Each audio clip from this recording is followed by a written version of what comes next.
Hello, Steve White 89. Well, everyone's talking about Doctor Who. The big news, there's sort of three sides to it. The big news is that Jodie Whittaker is supposedly quitting after the next season. This isn't a huge shock because there were rumours that her people were telling her to get out of the show because of all the bad press in order to save her career. And also the recent doctors, the newer doctors tend to have a 3 or 4 year cycle anyway, so they don't stay on the show long. So the idea that she wasn't going to stay more than another season or so isn't a huge shock. But what is surprising is how many people are happy about it, because it's not going to change anything so far as the show, because the issue wasn't with Jodie herself. She's not the best actress. She's not very interesting or attractive or anything exciting about her at all.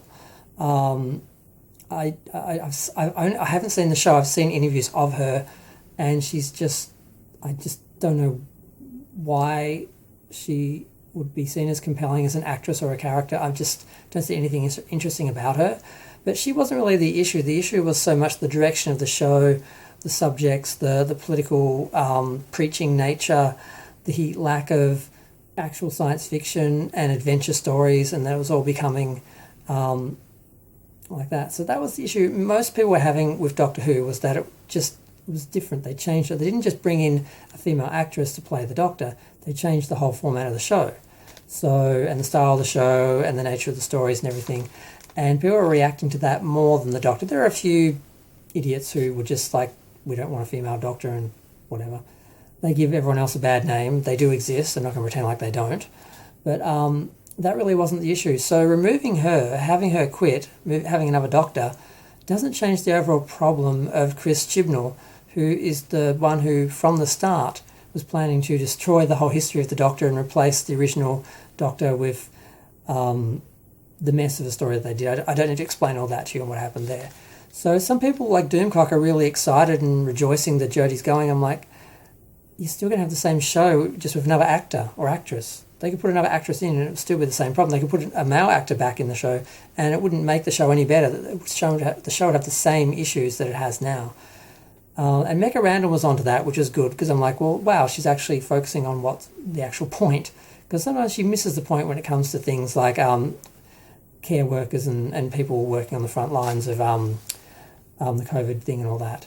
But so far as Doctor Who, at least she's on the ball with this, that replacing Jodie Whittaker doesn't actually solve any of the problems with Doctor Who itself, with the stories, with the direction, the style, any of that, the production, the budget, none of that stuff is going to be resolved. You're going to have the exact same problems, just with probably a male Doctor, but they'll probably have another female Doctor player anyway, so it's not going to change anything. So that's the first thing that sort of surprised me. I was surprised to hear she was going in a way, because I thought they meant she was quitting after this special. And I was like, oh my gosh, she's quitting. She's not going to be in the next season. It's like, no, she's quitting after the next season. I'm like, oh, well, I was sort of expecting that anyway, because they had suggested she wasn't going to come back, and then they said she would do the special and the next season. And that her and Chibnall were going to stick together and she wasn't leaving till he did. But now the rumour is that she's leaving and he's staying. But these are kind of rumours. These are not being...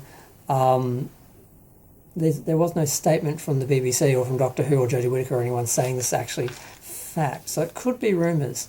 But it has been picked up by a lot of different news sites, websites and stuff. So I was trying to find the original article and I couldn't. So I thought, well, everyone's covering it, so I think I can probably assume it's either true or being taken seriously at least.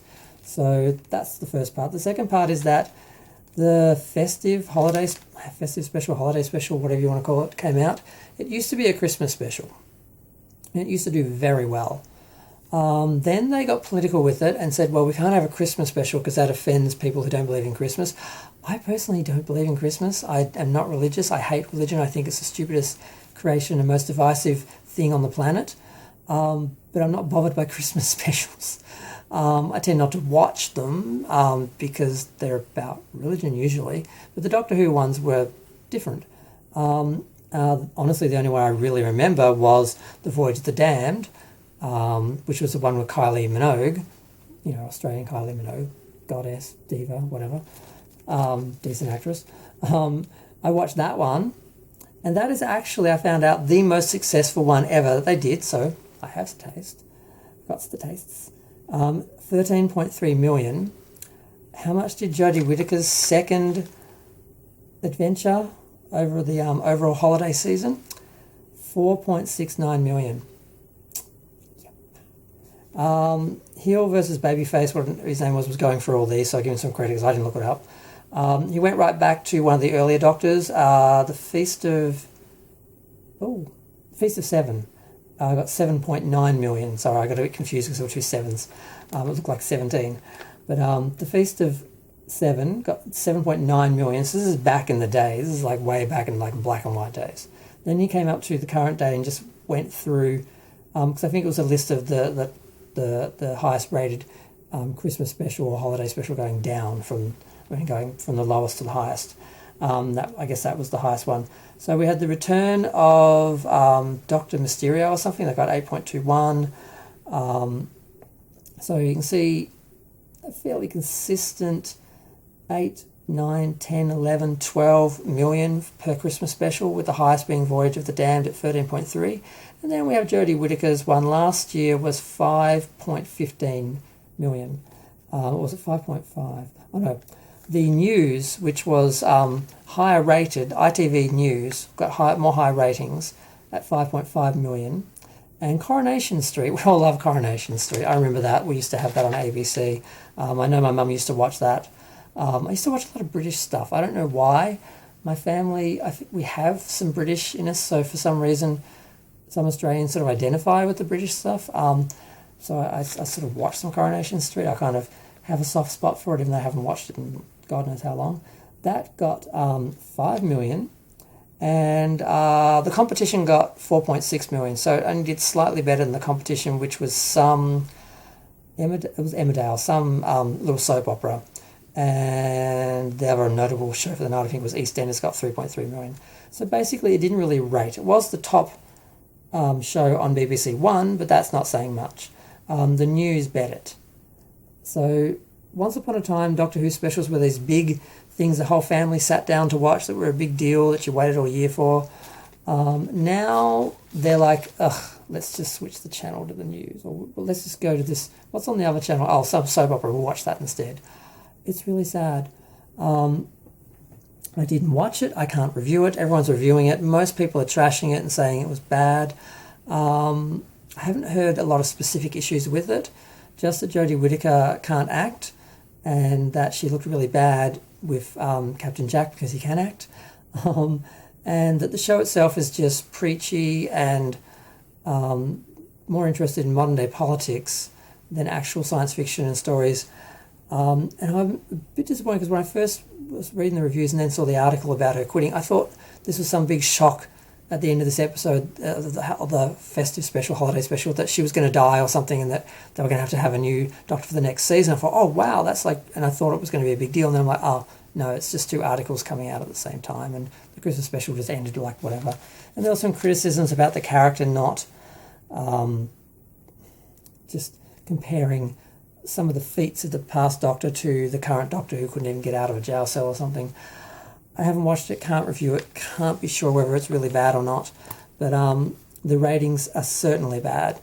I don't think they even bet the TV series. They showed the TV episodes, and it was usually around 3 or 4 million. So I only got a little bit more than, it didn't get more than the highest episode of the TV series. That was 6.8, I think.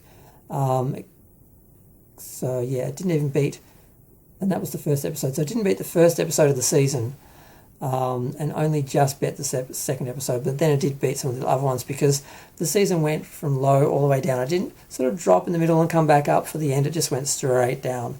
And the special did better than the last episode, but didn't do better than the first episode. So they have lost viewers. They have lost interest. Their political take on Doctor Who is not, resonating with people, and they need to just stop. They need to just go back and make it a fun family TV show that isn't about politics, and just let people enjoy it. Give people their Doctor Who back. Doesn't matter if it's a woman, that's not the issue. No one really cares about the fact that Jodie has a hoo-ha. The problem is Jodie can't act, and the show itself has been changed. If you got a new showrunner in who changed everything that he screwed up, you could have a woman, no one would care. I'm pretty sure of that. I'm convinced of that. Some people say, no, it's all a bunch of racist, homophobic, sexist people who can't handle a woman. They're all a bunch of man babies in their caves. They can't handle a woman and they're freaking out. I really don't think that's the case. Most of the people I've spoken to, no issue with that at all. And the ratings went up when she first debuted, but then they just went straight down because they changed the show and the show isn't as good. It's not as enjoyable. Now, I am not a big Doctor Who fan. I've only seen some random episodes. I saw the first season when they brought it back. I saw Tom Baker episodes when I was a kid and thought that was the current season because I didn't know they were like 15-year-old repeats. And that's about my limit of knowledge with Doctor Who. I have to admit, I've done a video about this. I've done some research and I've managed to unearth a whole bunch of specials and got a bunch of episodes from each season. I was going to try and do some sort of marathon, but it's so all-encompassing, Doctor Who. There's like 800 episodes or more. I think a lot more now. There's a lot. And there's a few from the early seasons that are missing, and it's kind of hard to get them all together and to do a whole marathon of the whole of Doctor Who. It's too much, but I'm going to try and do something to educate myself a bit more on Doctor Who because I don't feel I can really talk about it. And what I did see of it back in the day, I did enjoy. It was low budget, but it had good ideas, and it was so much fun you didn't care. That's what I remember about it. And what I've seen from the latest ones is that they did have a big budget. It did have a cinematic look for a while, but now it's gone to very basic people just sitting around in basic sort of sets and just talking about stuff and not actually doing anything. I haven't seen anything that's made me go, oh wow, I have to watch this series. Whereas when it came back, I watched the first season, and I was going to keep watching it, but I can't remember why I stopped. I think I was going to get it all on DVD because I just couldn't do the week-to-week thing, and then I didn't buy it, so whatever. I think it was extremely expensive from, I can't remember why I stopped. But I have, I think, 10. I've got like all the modern series except for the last Jodie Whittaker season. I think she's done 3 or 2. I can't remember. But I'm waffling now. Point is, the rumour is Jodie's gone. It's not a big surprise. It's not going to change anything. The sexist man babies will be happy, which makes Doomcock look really bad because he's celebrating her leaving. But everyone else is going to be facing the same Doctor Who and the same issues with it when it comes back because it's the same people doing it and the same agenda behind it. So we'll see what happens if Chinball goes at the same time, or Chibnall, whatever his name is. Sorry, Mick Random keeps calling him Chinball, so that's what I think of as his name. We'll see what happens, and we'll see if he does leave, if anything gets better. If they just cast another female, but then they change the production, what will happen? It'll be interesting to see how this goes and whose judgments and predictions are right or wrong. But I'm going to go because I'm talking too much. Feel free to share, like, comment, subscribe. Let me know what you think. Maybe even ding the damn bell. It does help. I'm going to go. Bye.